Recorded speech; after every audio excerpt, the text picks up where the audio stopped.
Well, howdy, folks. How are you?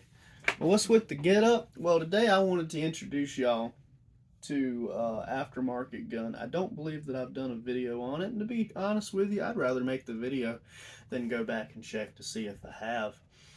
Now, quite frankly, my desk is a mess. I've been working in here and filing paperwork and trying to figure out what is the next thing I should bring you. And today, the only thing that I have for you is a practically a relic of olden days, but not necessarily a relic. You can still find them, and you can probably find them in different sizes. But this one is in one single dual caliber size. And yes, you'll see me reaching for cylinders. That does in fact mean we are talking about a revolver.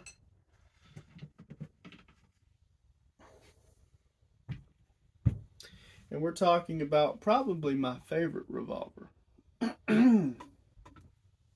Now, you've all seen me with my YouTube video, well, you may not have seen my YouTube video about the Heritage revolver.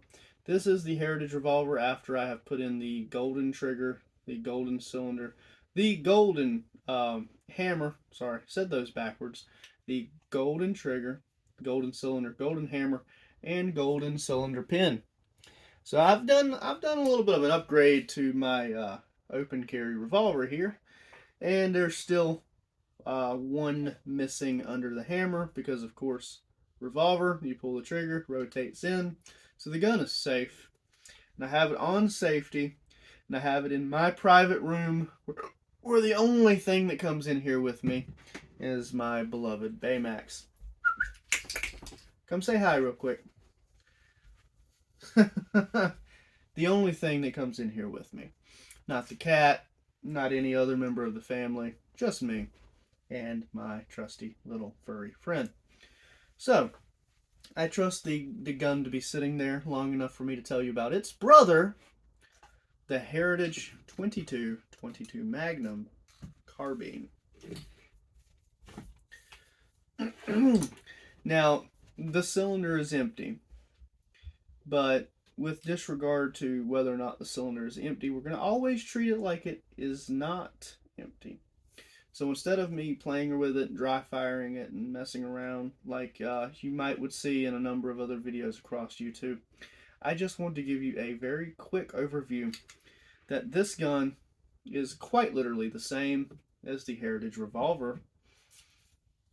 It uses the same general shape, the same cylinders, the same pins, the same hammers, the same triggers, the same, I said pins, but even the same spring.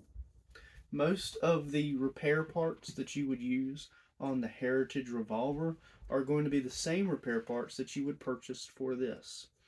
That being said, you can buy all the spare parts on Heritage, their website. I'm not going to plug their website. You can Google Heritage and find them if you want to, but I haven't been paid by anybody, and I don't do advertisements, so we're not going to go there. Now, yes, the hat is a little unnecessary, but I can't portray how much that carrying this makes me feel like a cowboy. Now, there were lever action guns back then, and those were one hell of a way to feel like a cowboy now. But nothing is as nostalgic as when I pull this out. Now, typically somebody would have something like this kind of holstered in their bag on the side of their horse. There's this little finger guard down here. They would, yeah, he's not in the way, I promise. He's already moved slightly behind my chair. There is this, this finger guard, and you slide it into the leather holster, and it would be held up like this. And you could grab it, pull it out, one hand fire. My finger is not on the trigger, okay? But you would one hand fire, and you could keep firing because it's a revolver. You pull the trigger and pull the hammer, pull the trigger, pull the hammer. You don't need two hands, and so this would be a really nifty handgun carbine for when you're on a horse, and it does go in 22 and 22 WMR, 22 Magnum. Now, I stress that you can probably find these, not Heritage per se, but other revolvers and other make and models in carbine as well. And if you can't, then I don't know what happened. But there were many of these back in the Old West. People would probably argue that there wasn't. But the honest to God truth is that there was. And we know this because there's a number of these floating around that are just old antiques that have been deactivated. The barrels have been flooded up. You can't put a cylinder in them or anything, or you can't take the cylinder out and it won't turn. And they're just decorative fireplace mounting pieces for people's homes. You might find them in like an old cabin somewhere that someone's trying to sell. A realtor may buy one of these frozen antiques to put over a mantle in a cabin they're looking to sell. And they don't really know what it is. They just know that it looks rustic and it goes with the home. So that's why they purchase it. And then you might have seen it that way. And it creates a feel, just like when you put the hat on. It really really helps you submerge into the experience. Only thing I need now is a horse, right? I I have a buddy with some horses if I feel the need to get on one. So we're not going to do that today. Let's just go over the thought process here. There's 2, 4, 5. You take the cylinder out for 6, and of course the cylinder inside of it makes 7. There's 7 cylinders here available for me to use when I take it to the gun range. Therefore, I don't have to stop and really slowly knock a pin out. Use the pin to remove the shells. I can pull out the cylinder pin and swap cylinders, and I can get 6 new loads, 6 new loads, 6 new loads, 6 new loads, 6 new loads, 6 new loads, 6 new loads. And there goes the argument against limiting the number of bullets in your magazine. And there also went the argument that you can't open carry or use more than 6 rounds in a revolver, because reload, reload, reload, reload, reload. And you can practice and actually get really, really good at reloading the full cylinder as opposed to removing all of the shells. Now, what I have is I have 4 in 22, and I have 4 in 22, and I have 3 in Magnum. And so I can shoot Magnum or 22 out of this or the revolver. You know what? I'm going to consider that the handgun and the carbine. I can shoot Magnum or 22 out of the carbine, and I can shoot Magnum or 22 out of the handgun. As well as when I go to order a replacement part, I can simply order 2 or 3, and I have spares for the carbine or the handgun. There is also a conversion kit that you can purchase. I don't know where. I did not see it on the Heritage site. But the conversion kit allows you to take this body, remove this handle, and remove this lower trigger guard piece, and put this buttstock on it. You legally have to do a number of things, though. The barrel has to come off, and you have to insert the longer version handle. If you do, there's going to be a few caveats, though, such as when you buy a bigger barrel like this one, it doesn't actually come with this really nice sight that is on it, which, if I'm fair, isn't the best sight, but you don't even have it. And this ring that is on here won't be here as well. From what I saw from the YouTube video where a guy did convert his revolver handgun to the revolver carbine, his new barrel didn't have that. It didn't have the ring, and he had to take the stuff off and swap it himself. Bless you. You moved again, buddy. Bless you. So it's better, in my opinion, to just go ahead and buy one like this because one, it's legal. Two, the paperwork is already there and it's for this accurately. And you don't have to argue with anyone at the ATF or anywhere else talking about it's a illegal short barrel rifle or anything like that. It's literally just a elongated handgun, and it was bought as a carbine. So there was actually no handgun permit for this one. Although North Carolina has gotten rid of their handgun permits, yay, a win for us. So you would find that you no longer need a handgun permit for the handgun revolver, but I still wouldn't meddle with the converting back and forth when you can just buy this one and then you have your options. If you find that you need something for closer quarters, I would use the handgun. If you feel that you needed something for out past that acre on the backside of your property, I would use the carbine. Now, quite frankly, I would run the magnums in the handgun and I would use the 22s in the carbine. Now, why would I do that? Well, because revolvers already lose a little bit of pressure. What you're doing is when you use a longer barrel, you're giving that bullet time to accelerate before it loses any compression. You get more compression, sending it downwind, and you get a little bit more spin, and it's more accurate. So the least accurate of the two is going to be the 22, not 22 Magnum, the 22. So I would shoot the 22 out of the carbine simply because you're raising what the bullet can do a little bit, and you because it is a carbine and it's a pistol caliber supposedly, and you're legally required to do a certain number of things.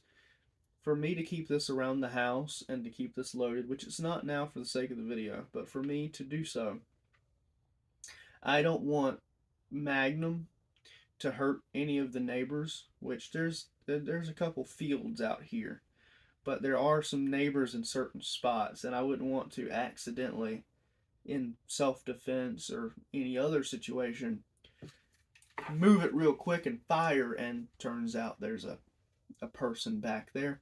So I'm shooting the 22, and I'm actually shooting 22 short, for the record.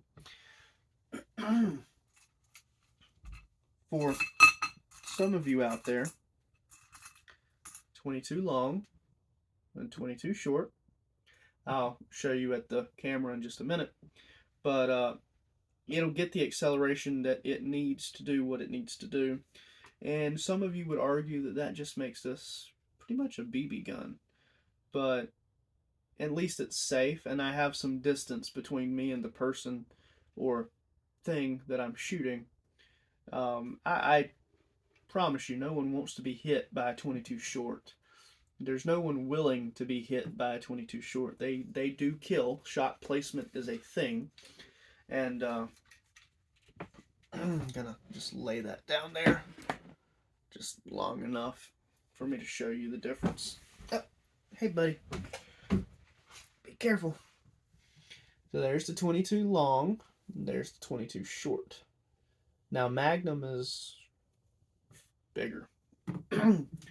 Now, on the other end of that, I said Magnum out of the handgun. Well, why? Because you're going to lose compression anyway. You're losing compression at the cylinder because it's a revolver, then you have a short barrel. So by having a Magnum, you're increasing the power that you're getting on your bullet to make up for the short barrel and to make up for the lost compression. Between the two, running Magnum out of this and shorts out of that, you're almost putting these two guns on a level playing field. Almost. Sort of, kind of. And the revolver is usually my carry gun. Now, I'm not Mr. Deadeye with it, and I wouldn't pull it out unless someone's closer than 60. So, I'm not, like, from here to the door of my room, I'm very good with it. From here to the hallway down there, I'm fairly good with it. But let's say somebody was going rogue in a Walmart and they had 2 or 3 handguns on them and it was a survival situation. I probably would duck and fire very carefully. I wouldn't just go firing because this is a very old-fashioned style gun, and I am less accurate with this than I would be with the carbine. But if I am willing to fire it, I want to make sure that it hits its intended target. So I don't want it to deflect. So by hitting with the Magnum, I would be ensuring just a little more straightforward oomph, and it's not as dangerous. I know I'm rambling and people are probably just chewing through my statement, but I would feel more accurate and safer open carrying a Magnum than just a regular 22. Whereas I keep this around the house, and I haven't actually had to use it for anything. But the one time that I have taken it out, and me and my buddy had gone hunting, a coyote got a little bit too close to us, and we were feeling a little bit uncomfortable, and it decided it was going to start growling and acting up, and it closed in. Um, I would say the length of a Dodge Caravan, and had the intent and the facial expressions that it was intending to attack. And I did go ahead and grab this, and I was going to shoot, but it jumped anyway, and it lunged, and I put one of the 22 long, not the short, but the long, through its face, and we killed it. And of course, we called game warden, and we got in touch with some animal services that would help, and managed to get a patrol out there, and a forest ranger, and that was a really wonderful trip out of the state for me, and I was really happy that I was able to use this gun for that situation. But as far as hunting, I didn't actually catch anything with this rifle. I didn't have any good shots. Um, this was not the only gun that I had taken, but it is the gun that I felt was necessary for that shot, and it worked. A good shot placement kept me and my buddy alive, and I feel that it would have been better to use this carbine because I was more comfortable. It was longer barrel, and the added length between the sights made it more precise.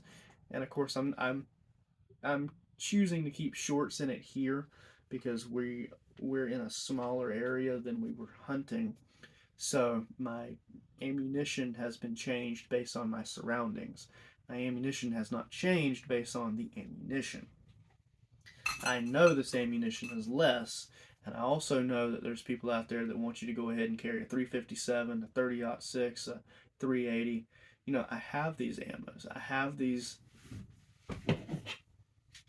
have alternatives, all right? And this is in fact empty. There's nothing in it, but I have it. I have alternatives to the 22 short. So trust me when I say 22 short is enough when you shoot it out of a carbine like this for what I intend to do. The gun has not failed me. Matter of fact, let me go ahead and give y'all a small little safety tip here, because it is a really nice gun, but it could potentially be dangerous. When you shoulder this carbine, you want to, without putting the finger on the trigger here, you want to put this finger on the loop, and you want to put your finger on the trigger and shoot like this. You do not want to put your hand here because of the powder. There's going to be a blast right here, and it will hurt if not take off a finger. I have not seen it take off a finger. There is a guy on YouTube who is shooting one of these, and he has his hand out here, and he seems to be okay. He does note that he can feel the wind hitting over here, and there's a chance once or twice that if something ever goes wrong, it launches a piece of metal. So it's better that you take your hand back and avoid it. And if you buy one of these like you're supposed to, like with the actual factory box, the manual will beg you to not do it any other way either. Now, getting a little closer for you, just to make sure y'all follow me, and to show you with this side. Okay, you'd want to wrap your finger around the hook. Your trigger finger here would be in the finger, in the finger hole and with the trigger, but I'm not going to pull the trigger. And you would pull this back and fire.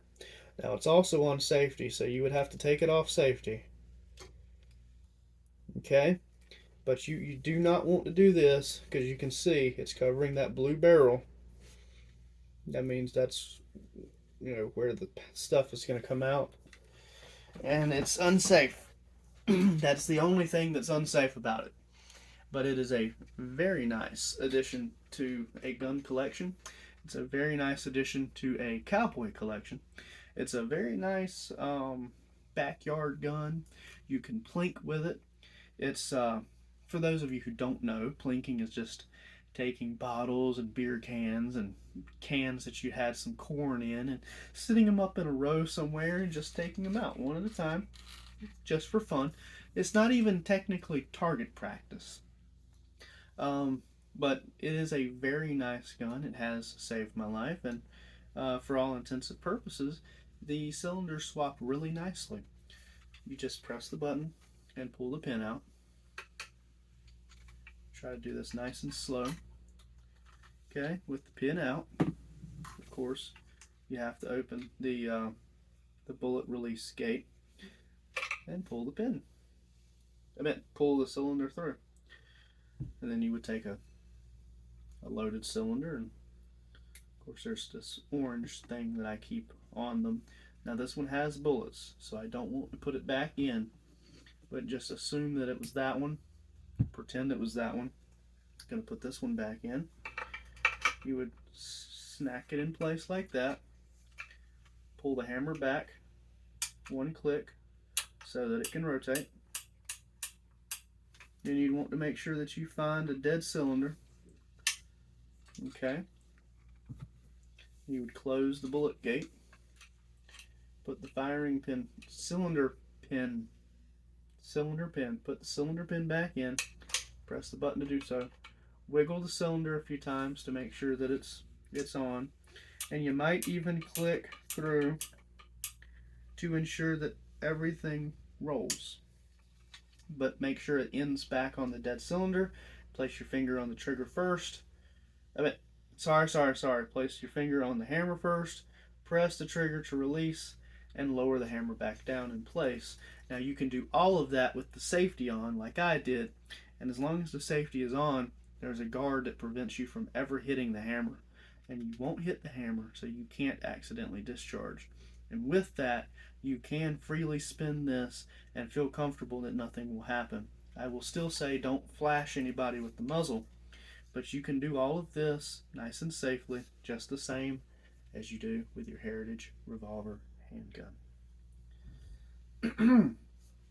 Now, I do actually keep mine up on the wall. The room stays locked. The cylinder is empty. It's purely for decoration for the most part. But there are 22 shorts in here. And if I felt that I needed to come and get this gun, it would be very easy to slide 122 short into here, rotate the barrel into succession, and go ahead and use the gun. A lot of people don't understand how to use revolvers, so it's a slightly more safe gun. And then because Heritage has a safe revolver, unlike a lot of companies, it's even safer than usual. So with that being said, if you're looking a safe gun to get started with, and you're not as accurate with handguns, I would consider something like this to get you into the habit of being safe, while also getting yourself familiar with a simpler and less complex gun. It is still harder to fire than an AR-15, but again, this is a cowboy gun. This is probably going to humble you and teach you that not everything comes easy. You can't just pick this thing up and start picking off quarters at 150 yards. Good old Hickok 45 has shot one of these, and he seems to like it, and he seems to be hitting the bullet every single time. But you need to keep in mind that these guys that go on YouTube and they show these guns and they're firing them in their backyard ranges, they've already fired them in their backyard ranges before the camera was cut on. No one likes to be made a fool, and some people have to figure out where the Kentucky windage is, or where the sighting is off.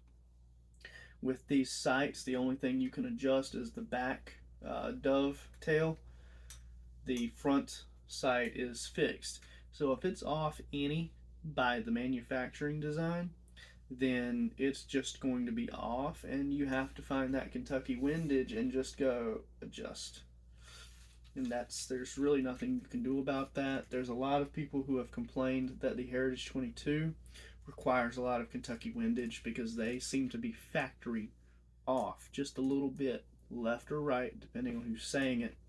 And I have found that mine was very, very hard to use for the first year or so. I just couldn't get it where I wanted it to go until I found that it was actually the gun. This, however, does not seem to have that problem, but I'm only looking at one. So I would suggest this as a beginner gun. It wouldn't be an open carry, and it wouldn't be a competition gun, but it's something to get you into the understanding of something simpler before you get an actual pistol or AR-15. You do have to be very careful with pistols because that blowback system can take that back finger off. You know what I'm saying? And this has dangers in other situations, like putting your hands here, which could be a dangerous problem. So you would want to learn to be safe purely for the sake of being safe here. You could take your finger off pretty quickly, but other than that, you're actually being very safe. And I do feel like this would be a great starter gun if you just had, like an 18-year-old that's had BB guns before, but he's been pressing that he wants a real gun. See if they would consider shooting something like this first. You're learning about the pins, you're learning about the cylinders. When you take this off here off, you see the little hammer springs and all underneath it. You can see the machinations, and you can change them out fairly easily and learn about how guns work from the bottom up, instead of just having your teenager turn 21 and now he's carrying an AR pistol because he knows pistols are cooler and ARs are awesome. So between the two, he wants to carry an AR pistol. I have a guy at work like that. He hasn't bought a gun yet, and he keeps saying that he's going to get an AR pistol. I don't know how comfortable I am with him running around with that thing. Not because I don't trust the gun, and not because I don't trust him, but because he's not familiar with it. So I would highly suggest starting with something like this as a starter gun. And I can say that because some of you may forget this was my starter handgun. I had a daughter, and I wanted to get a handgun to protect us when we go out in public, but I did not want anything that she could shoot. I did not want anything that would accidentally fire. I did not want anything that would be a problem. And when I got to the gun store, I told them, I said, look, I have guns. I have tons of them. I have rifles. I have shotguns. I have over-unders. I have double barrels. I have rifle shotguns. I have shotgun rifles. But I need a handgun, and I don't know anything. And they showed me a number of things, and I saw this thing, and I asked about it, and they said, well, it does have a safety, and the safety physically blocks the hammer. So there is no way to set it off by hitting the hammer. And then they said that it was only a 6 shot, not an 8 shot, not a 9 shot, not a 12 shot. So it should not come under any government issues with extended magazines or anything fancy. Plus, it's not even a magazine, so it shouldn't be involved in any such laws. So it would be simpler for me and safer. And then you can't just pull the trigger. You actually have to pull the hammer back 1, 2, 3 in order to shoot this gun. So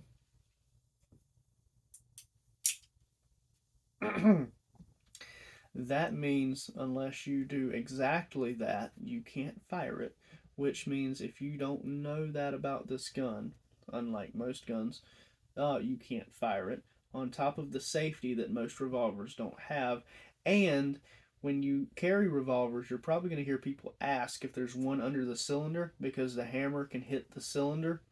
And I'm sorry, because the hammer can hit the firing pin and send a bullet through.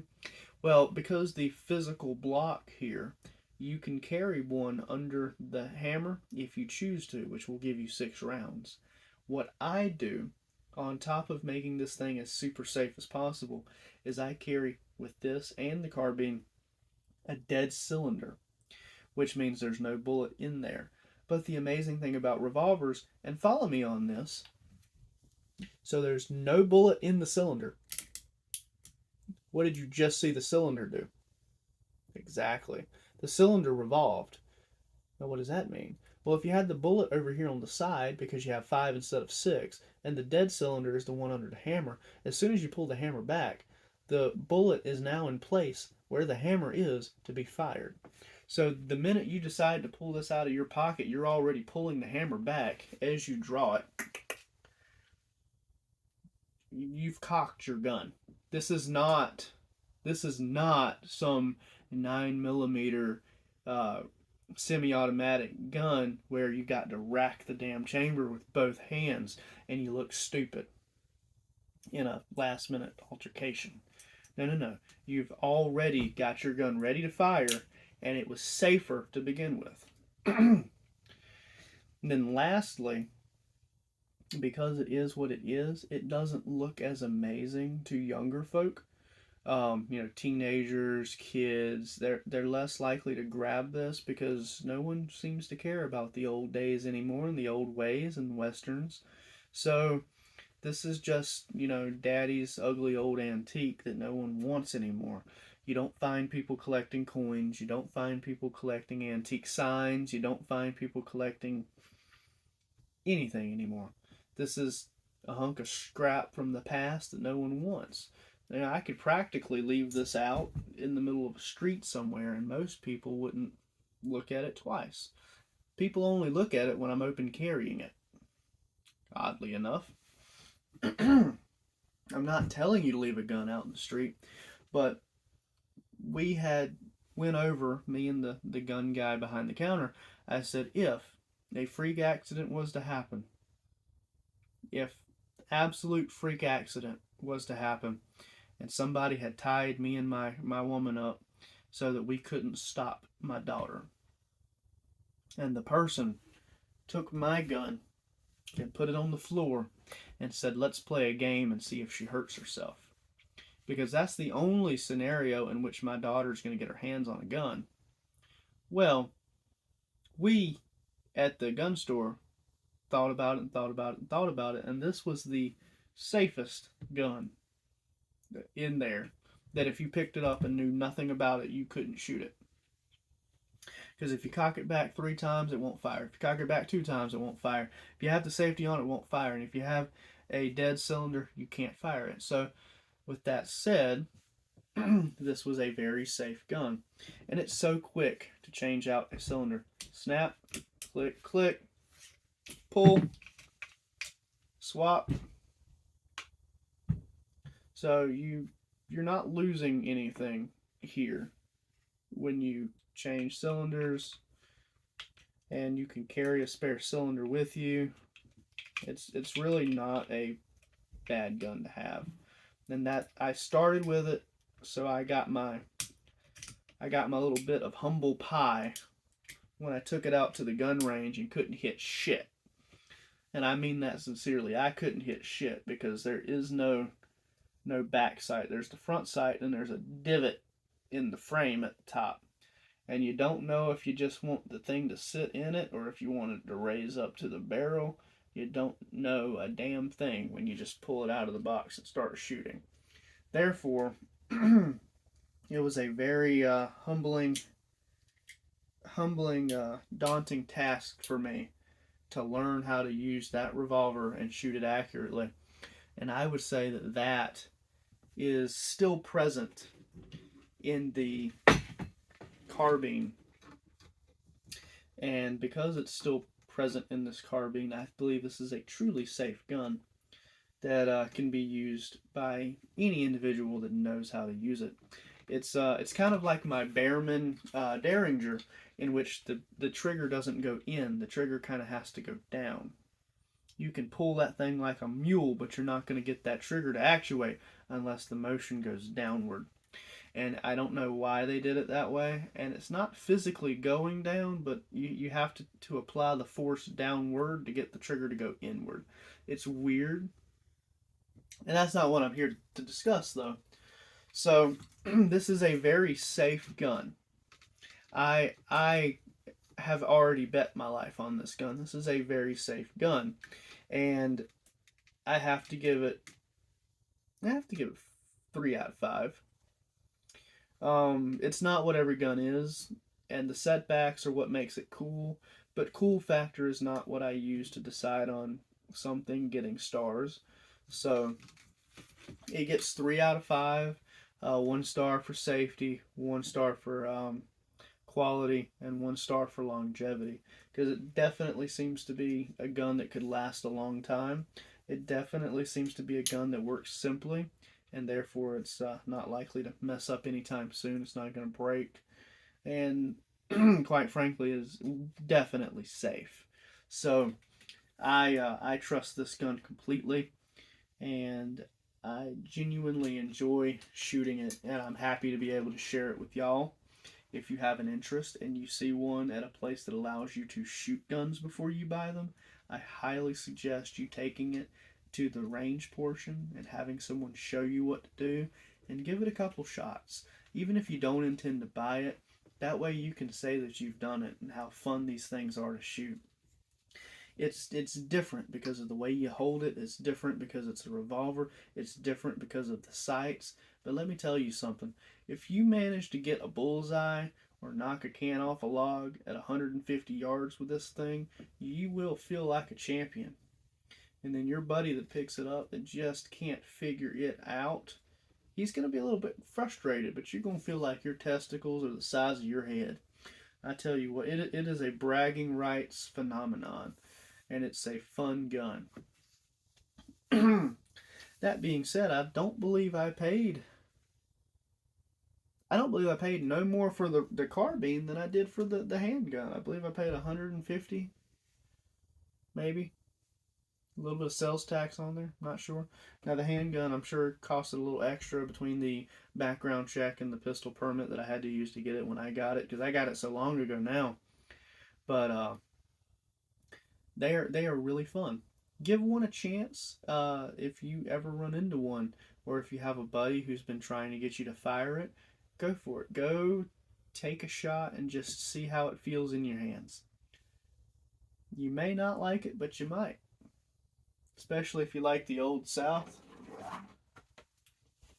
You know, not this not this southern plantation South, but the Wild West type of South. The good old horse and boots and snakes in the bush kind of South. That's what I'm talking about. Have a great day. Bye. Thanks for watching.